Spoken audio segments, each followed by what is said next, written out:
It's clear what direction Troy Weaver has decided to go with the Detroit Pistons this offseason. I'm going to tell you guys why this was the right move for Troy Weaver to make in today's episode of the Locked On Pistons podcast.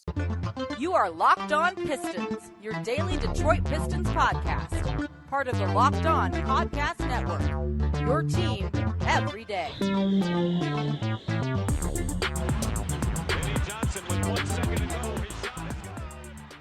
What's the deal? Welcome back to another episode of the Locked On Pistons podcast. Today's episode is brought to you by Arcade 1UP. Locked On Pistons is partnering with Arcade 1UP to give away 3 free NBA JAM Shaq machines. That's right, 3 of them. These are the guys known for making the incredible retro 3/4 scale at home arcade games like Pac-Man, Golden Tee, and many more. Enter to win on arcade1up.com/lockedon. That's arcade1up.com/lockedon for your chance to win one of the NBA JAM Shaq machines. Per usual, I'm your host, Kuka Hill. You can find me over on Twitter at Kuka Hill. I want to thank you guys for making Locked On Pistons your first listen of every single day. We are free and available on all your podcast platforms. And if you haven't already, head to the YouTube channel at Locked On Pistons. Hit that subscribe button. It's the best way to support the podcast on our road to our new goal of 5,000 subscribers. Continuing to show Locked On, we're the best and fastest growing fan base at the Locked On Network.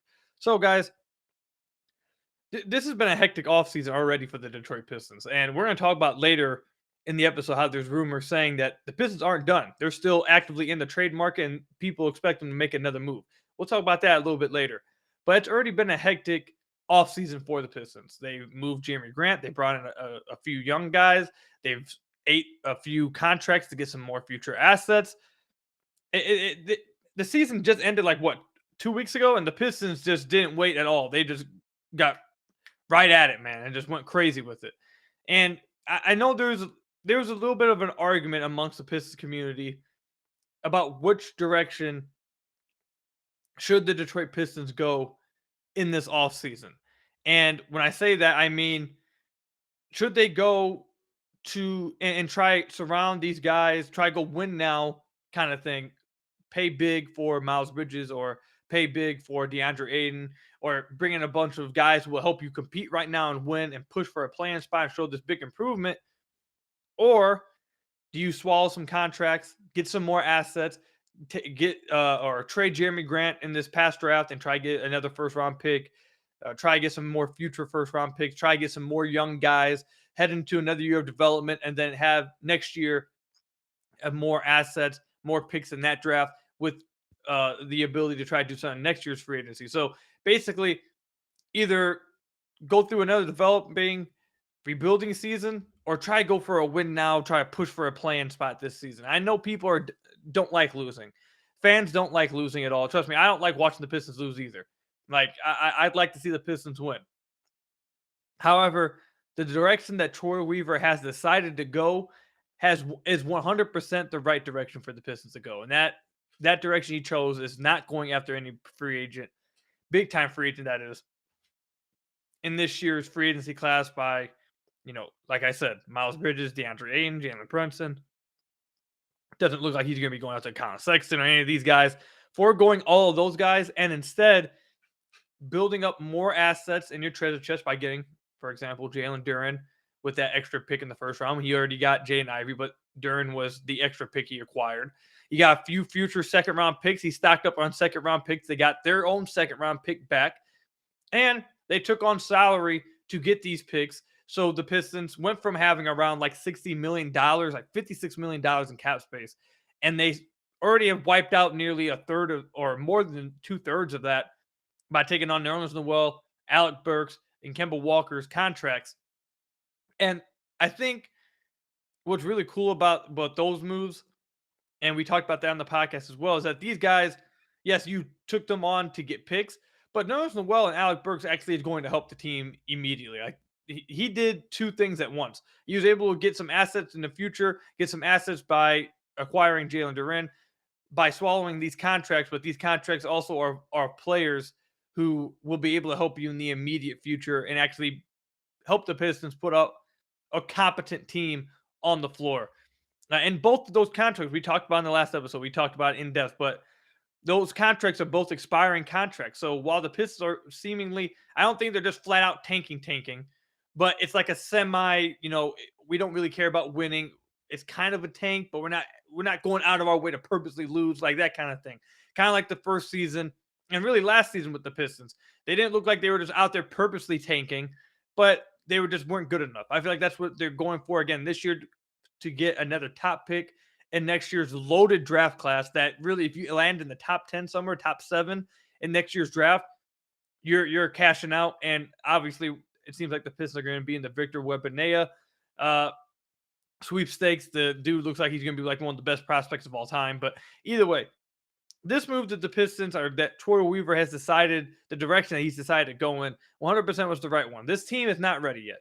This team's not ready to compete for a play-in. Cade's in his second season. Killian is in his third season. Killian, we don't even know if he's going to be on the roster, if he's a key part of the future. Isaiah Stewart, we don't know that either. We know that he may be a rotational player in the NBA, possibly, but we don't know if he's a key part of the future.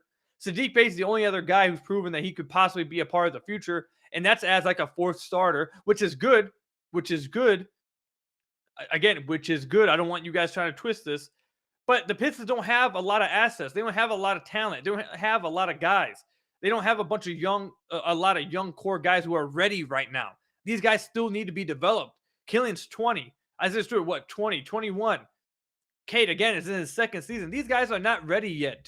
You shouldn't be forcing them into a situation that they're not ready yet. They need more development. They need another year. They might need, heck, I don't think they'll purposely tank 2 years from now, but in 2 years from now, I think play-in will be the goal. Like it's going to take some time to build. Like you can't skip steps. The Pistons are doing this patiently. They're doing it organically, and it's the right move to go. They have a lot of young guys who could be a part of the future, but as of right now, are not ready to be rotational players for a playoff team.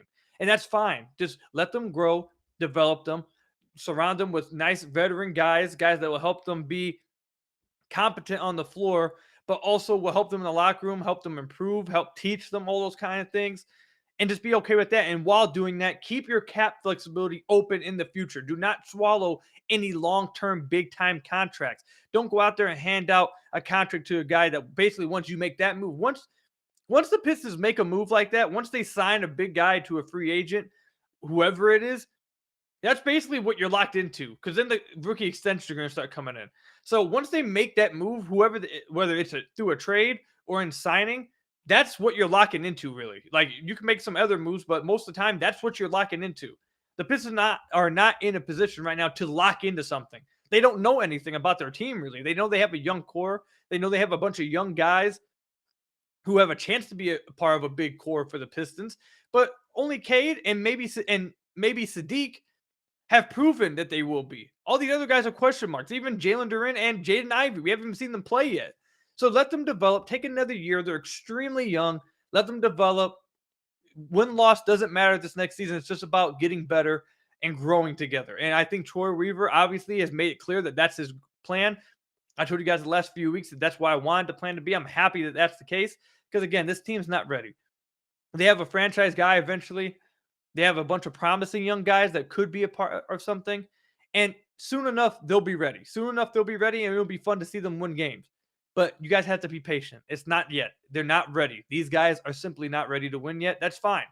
Soon they will be, but that's not now. So I'm really happy that Troy Weaver has decided that this is the route to take. I think he's done it excellent. Like we talked about in the last episode, I'll say it one more time here. He's taking on contracts, but he's not taking on long-term Gordon Hayward type of contracts, 2 years, 3 years long. These contracts are all expiring contracts. I don't know how he got that. I don't know how he got the Knicks. And well, perfect timing because the Knicks are going after Jalen Brunson. They need to clear cap space. So, I mean, that kind of worked out for them. But they were able to take on a bunch of young, or not young, but expiring contracts to be able to get Jalen Duren, to be able to get a bunch of future second-round picks. Like, these contracts are not going to handicap them long-term, and they'll help them have a competent team in the immediate future. So he's done an excellent job of doing this. I think he's done the best job possible of fielding a competent team while also knowing that next year is about development and trying to get another top pick and keeping your cap flexibility open moving forward. I think Troy Weaver's done an incredible job, and I'm really happy with the decision that he's decided to make because, again, this team's not ready yet. It just isn't ready yet. When we come back, there's rumors saying that the Pistons are not done in the trade market. They're still talking to teams in the trade market, and it sounds like they will be making another move. What possible moves could there be left to make? What trades could they be talking about at this point? We've done seen so many already. We'll talk about that in the upcoming segment. But first, I have to tell you guys about one of our sponsors, Arcade 1UP. We have big news. The one, the only, NBA Jam is back. Arcade 1UP, the leader in at-home retro arcade games, is not only bringing back the best game ever, but they've made it bigger than ever with the, wait for it, Shaq Edition machine. Jump clear across the court and set the ball on fire in one of the first sports games ever to feature real and digitized NBA licensed teams. No fouls, no free throws, and no quarters required. Compete with friends and family through an all new Wi Fi leaderboard, making you more connected than ever. Pre order now from arcade1up.com. That's arcade, the number one, up.com for an estimated early September ship date. Arcade 1UP is the place for fun. They got even more classics like Golden Tee, Mortal Kombat, and many others starting at just $399. And check this out. They're giving away an NBA Jam Shaq edition to a Locked On listener. Enter for a chance to win a game console for your man cave at arcade1up.com/lockedon. That's arcade, the number one, up.com/lockedon. You've got till July 8th to enter to win an NBA Shaq edition console. Don't miss out. Enter today. Who are you going to play with Arcade 1UP? So I want to thank you guys again for making Locked On Pistons your first listen of every single day. We're free and available on all your podcast platforms. And if you haven't already, head to the YouTube channel at Locked On Pistons. Hit that subscribe button. It's the best way to support the podcast. We're on our way to 5,000 subscribers, continuing to show Locked On. We are the best and fastest growing fan base at the Locked On Network. So again, I'd really appreciate it. So there's more rumors saying that the Pistons may be in the trade market still, that they're still talking to teams, and that it doesn't look like they are done making moves. Shocking, right? With Troy Weaver, is that shocking to us at all anymore? I guess not. It's at a point now where I don't even know like what the roster is going to be tomorrow. Like I'm recording this in the middle of the night, and by the time I wake up, we could have a completely new roster ahead of us. Like that's where we're at right now. So this doesn't shock me. But what moves are there left to make? What moves could Troy Weaver be possibly looking at possibly making? Like what is there left to do? Well, there's a few things that I think he could possibly do. Well, the first one, and we talked about this a little bit on the last episode. This fruit fly I'd be telling you guys about, man, to be coming out with them boxing gloves every time I go to record. I'm telling you, man, I've been in here gaming for the last few hours. It hasn't been around, but as soon as I turn these lights on to record, that man comes out with the boxing gloves, man. It gets on my nerves. He's really making me angry, man. Anyways, we talked about it a little bit on the last episode that Kelly Olynyk kind of seems like the odd man out right now. And the front court is just really crowded right now, but it's just Isaiah Stewart. They declined Luka Garza's option, so Luka Garza is no longer with the Pistons. But Isaiah Stewart, they got Marvin Bagley, you got Nerlens Noel, they got Jalen Duren, Kelly Olynyk. Like it's very crowded, and to be honest, that front court doesn't seem like it will fit together right now, unless you're a huge believer and you're already in the belief that Isaiah Stewart will be coming back as a knockdown 3-point shooter, which in that case, I guess you can find a way to make it make sense. But not only does it not like really fit together, it's also really crowded. And the one odd man out is the guy who's much older than everybody else, and that's Kelly Olynyk. Kelly Olynyk didn't have a great season for the Pistons this past season. He dealt with a lot of injuries. He also dealt with COVID, missed a lot of games. Definitely had probably his worst season of his career. I would say going all the way back to his rookie season, really. And this one might have even been worse than his rookie season. So it wasn't a great season for him. I'm sure he would have liked it to go better. The Pistons fans would have liked it to go better. Pistons team would have liked it to go better. But now at this point, with the drafting of Duren, Isaiah Stewart, with it sounding like that Marvin Bagley will be retained and re-signed this offseason soon as free agency opens up, which by the time you guys listen to this on the 30th, it will be tomorrow, I think, or 2 days. When does it open up? Saturday? I think it's Saturday. Free agency opens up, and it sounds like that Marvin Bagley will be re-signed early, along with the acquisition of Nerlens Noel, who really fits exactly what the Pistons have needed at 5. Again, Kelly Olynyk looks like he's going to be the odd guy out. So they're probably going to try and move Kelly Olynyk, is what my guess is. That if I had to pick one more move that they're going to make, it's going to be to try and move Kelly Olynyk. Now, that may be tougher than than you probably would like it to be. He's on a contract that's going to be paying him $12.8 million this year. However, next year, it's not completely guaranteed. It's only $3 million of it is guaranteed. It becomes fully guaranteed on June 28th of next season. So a team trading for him could trade for him and then release him and free up $9 million in cap space. Or the Pistons could just pay him this year to not play, basically, and just not have him in the rotation really all that much, and then just release him next year. I think they should probably do him a solid. I said this on the last episode. I would do Kelly a solid and just get him to a team that would actually utilize him and actually needs him and he can actually play for. Kelly's not at a point in his career where he's just like washed and he just has nothing else to give. Like he is only 30, like he's older than everybody else, but he's 31. He has plenty of basketball left in his tank. And a lot of contenders I feel like would be able to use him. So if I was Troy Weaver, I'd do him a solid and just give him to a team that he can actually play and contribute and help win games. Cause I feel like he just doesn't fit right now. So if I had to guess one move, I think it's Kelly Olynyk. I think maybe they move Kelly Olynyk and a second round pick for just to get him off the book, kind of like how they did with Mason Plumlee this past season or last offseason when they attached a second rounder to him to really free up that space to go get Kelly Olynyk. I wouldn't be mad if they also attached a second round pick to Kelly Olynyk this year and did it all over again just to give him to a team he'd be able to play for and the Pistons can take back. I don't know, like whatever. I don't really care what the Pistons take back. That's why I'd assume is the next move that you'll see. That's my guess. That's not me reporting or saying I have insight or something. That's just my guess of what I would say I think is coming next. Another move that could possibly be made by the Pistons is taking on another heavy contract for more assets next year, which I would be really happy about. So this is from Keith Smith, NBA. He does his work over at Spotrac. Obviously, you guys know what Spotrac is. If you don't already, it's the cap sheet website that keeps track of everything, salary cap, whatever, for the NBA. Not just the NBA, they have MLB, all kinds of stuff, NFL, NHL. But it's my go-to with the NBA. I think it's a really good site, and he does all his work over there. Really great stuff. But anyways, he tweeted out yesterday that updated 2022 cap space projections. And number one, he has the Knicks. Number two is the Spurs.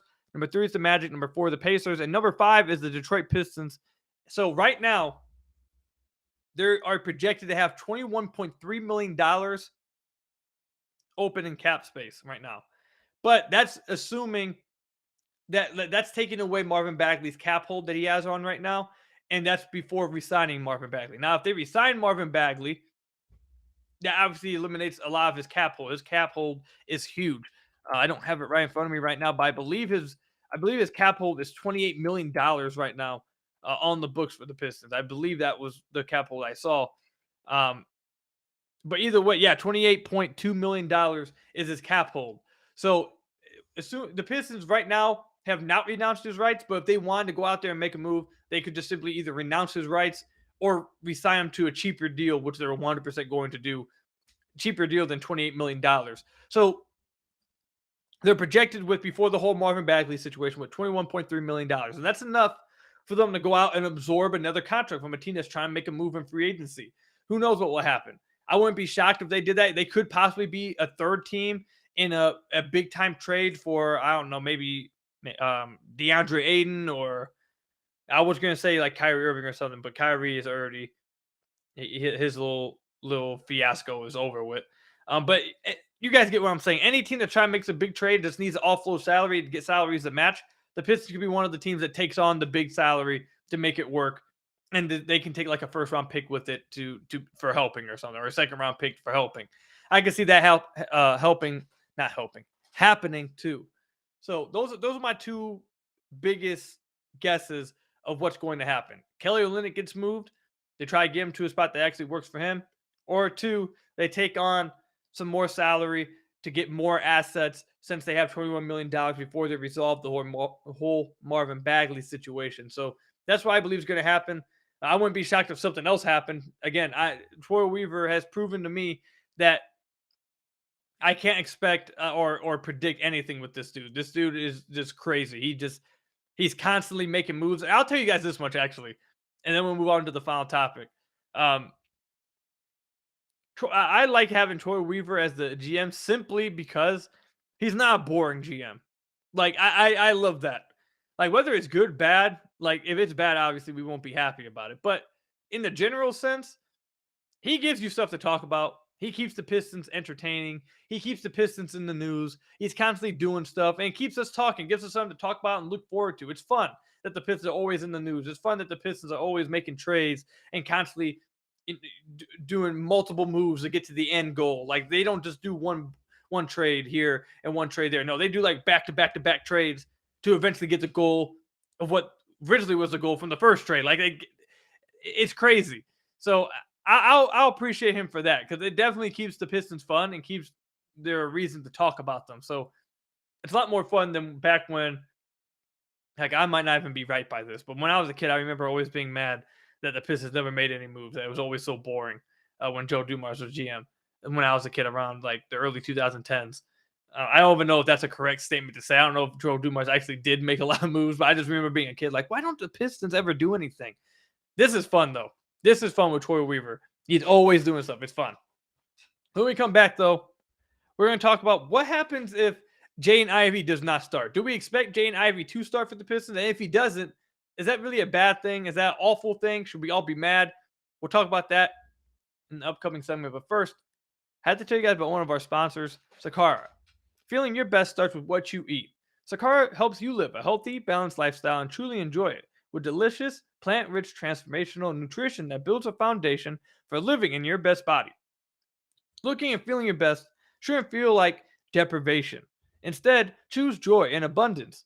Sakara's organic, plant-rich, transformational nutrition programs are designed to help you cultivate body intelligence so you can nourish your body and experience the results that you want.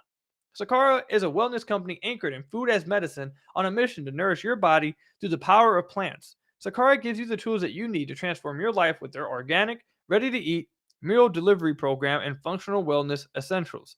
The nutritionally designed, chef crafted breakfast, lunch, and dinners are made with powerful plant rich ingredients, helping boost your energy, support your digestion, curb your sugar cravings, and get your skin glowing. Plus, it's all delivered right to your door ready to eat. Sakara's functional, plant-rich wellness essentials help you create a body that you love living in. From the best-selling Metabolism Super Powder to the Foundation, their daily supplement packs, Sakara's products are designed to support your wellness goals, anytime, anywhere. And right now, Sakara is offering our listeners 20% off their first order when they go to sakara.com/lockedon20 or enter lockedon20 at checkout. That's Sakara, sakara.com/lockedon20 to get 20% off your order. That's sakara.com/lockedon20. So I want to thank you guys again for making Locked On Pistons your first listen of every single day. We are free and available on all your podcast platforms. And if you haven't already, head to the YouTube channel at Locked On Pistons. Hit that subscribe button. It's the best way to support the podcast on our road to 5,000 subscribers, continuing to show Locked On with the best and fastest growing fan base at the Locked On Network. So this is just a minor thing I wanted to talk about real quick. I've seen a lot of Pistons fans start to talk about this a little bit. Does Jaden Ivey start for the Pistons? If I take a guess right now, I would say he does start for the Pistons. However, it is something that could not happen. I'll say like I could see it not happening, and this is why. One, it's Dwayne Casey, and if you give Dwayne Casey a reliable veteran, he knows what he's doing on the floor. He will play them. Something that we all understand. We've all seen it happen. If you give him a veteran that knows what he's doing and can play a little bit, he is going to play that dude. And I think he might have that with Alec Burks. I think he might really like Alec Burks. So I would not be shocked to see the Pistons start Alec Burks over Jaden Ivey initially. That's one reason why I wouldn't be shocked. Two, they just went through this with Killian Hayes, where they just threw Killian straight into the fire. And you can argue about whether that was the right decision or not, or whether that had any impact or has any impact on how Killian's short career has gone already. But the results wasn't great from that. So maybe they might want to take it slower this time with Jaden Ivey instead of trying to speed it all up and just throw him into the fire like they did with Killian. That's another reason. And three, they may just like him better off the bench. They may think they could get some better spacing with him off the bench. Listen, like I've told you guys, like multiple times. Spacing is, I think that was the last episode's title. Spacing is still an issue for the Pistons. Now, if that's going to be their way of stealth tanking to where they're not too good, and they're able to, you know, still end up with the top pick next year. I mean, if that's how they want to do it, then I mean, I guess we'll have to deal with that. But they don't have spacing right now still, especially in the front court. So if they start, let's say if they start like Isaiah Stewart and Marvin Bagley, or they start Isaiah Stewart and Jalen Duren, or something, or no, or Nerlens Noel and Marvin Bagley, or Nerlens Noel and Isaiah Stewart. That starting lineup is going to be tough with spacing. It's going to be tough, real tough, especially if you start Cade and Jaden Ivey. You better hope both of them have improved as shooters. And then Sadiq Bey is very streaky. If you bring them off the bench, I mean, I guess you can try to kind of make it work. You'll have Killian, who isn't that good of a shooter, Jane Ivey. You have Isaiah Livers, who I think is a pretty good shooter. If Kelly Olynyk is still around, you can put Kelly Olynyk at 4 and then have whichever center isn't starting back up 5. I think that could possibly work better. But if Kelly Olynyk isn't here and they trade him, I think they eventually address that, though, in free agency or in trade, someone at the 4 position that can shoot the basketball. If they bring him off the bench with that, he may have more spacing to operate and get to the basket. Because listen, man, I said this again in the last episode. Spacing is a legit concern, and that if Jaden Ivey is out there after what we just witnessed with Cade last season with the lack of spacing, if you're expecting Jaden Ivey to go out there and ball out with 2 centers on the floor that can't shoot, I think it's going to be very tough. So I could see that happening. Those 3 reasons are why I could see him possibly not starting. Not throwing all those reasons away, I think he starts. I think they should start him. I think he should start right next to Cade. It sounds like that he is the backcourt running mate. This is what they want to be, their future, their backcourt running mate of the future. There's no reason, in my opinion, outside of those 3 reasons that I could try to understand why they did it. For me, there's no reason not to start him. The tandem between him and Cade is supposed to be basically your future at this point, and there's no reason to waste time by not letting them try and mesh together and learn how to play with each other. So that's how I do it. I just start them right away, even though I understand. I can understand somewhat of the concerns if you want to try to bring up more spacing off the bench. Then I can understand that a little bit. But I can definitely see, sadly for you guys, I can definitely see a future where Dwayne Casey starts Alec Burks instead of Jay and Ivy. And I can see him pissing off the entire fan base by doing that. But I can see it happening. It's Dwayne Casey. I can see that kind of move coming. So, but I would start Jay and Ivy. I don't think it's a big deal if he doesn't start. I don't think we should be losing our minds or anything. But I think he should. I don't see why not. I think if that's your backcourt of the future, let them start running immediately and mesh together and grow together, get through growing pains and all that early, and try to play better basketball by the end of the year. So that's why I stand with that. Though, again, I'm going to make this clear. With Dwayne Casey, I could definitely see Alec Burks starting. But that's all I've got for you guys today. Let me know in the comment section down below what you guys think about it, or over on Twitter at Kuka Hill. If you're listening to this on one of the podcast platforms, I want to thank you guys for making Locked On Pistons your first listen of every single day. We are free and available on all your podcast platforms. And if you haven't already, head to the YouTube channel at Locked On Pistons. Hit that subscribe button. It's the best way to support the podcast on our way to 5,000 subscribers, continuing to show Locked On with the best and fastest growing fan base at the Locked On Network. And until next time, I will see you guys later. Stay safe, everybody. Free agency, I believe, is just over 24 hours away. It's going to be entertaining. It's going to be hectic. What's going to happen with all these other teams? How do the Pistons get involved? We'll see, man. Until next time, I'll see you guys later. Peace out, everybody.